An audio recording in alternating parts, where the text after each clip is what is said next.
ಬಾನು ಮುಸ್ತಾಕ್ ಅವರು ಹುಟ್ಟಿನಿಂದ ಮುಸ್ಲಿಂ ಮಹಿಳೆ ಆಗಿರಬಹುದು, ಆದರೆ ಅವರು ಮನುಷ್ಯರು.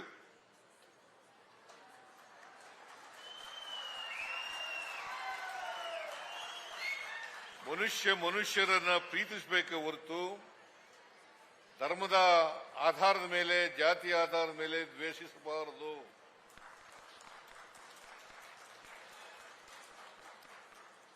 ನಾವೆಲ್ಲ ಮನುಷ್ಯರು.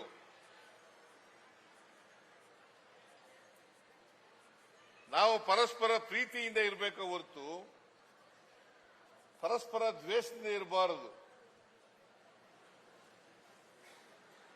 ಅದು ಮನುಷ್ಯತ್ವದ ಲಕ್ಷಣ ಅಲ್ಲ. ನಾವು ಮನುಷ್ಯತ್ವ ಒಪ್ಕೊಳ್ಳೋದಾದ್ರೆ ಈ ನಾಡಿನ ಯಾವುದೇ ಧರ್ಮ, ಯಾವುದೇ ಜಾತಿ, ಯಾವುದೇ ವರ್ಗಕ್ಕೆ ಸೇರಿರ್ತಕ್ಕಂಥವರು ಕೂಡ ಇಂಥ ಪ್ರಮುಖವಾದಂಥ ನಾಡ ಹಬ್ಬಗಳ ಉದ್ಘಾಟನೆಯನ್ನ ಮಾಡ್ತಕ್ಕಂಥದನ್ನ ಸ್ವಾಗತ ಮಾಡಬೇಕು.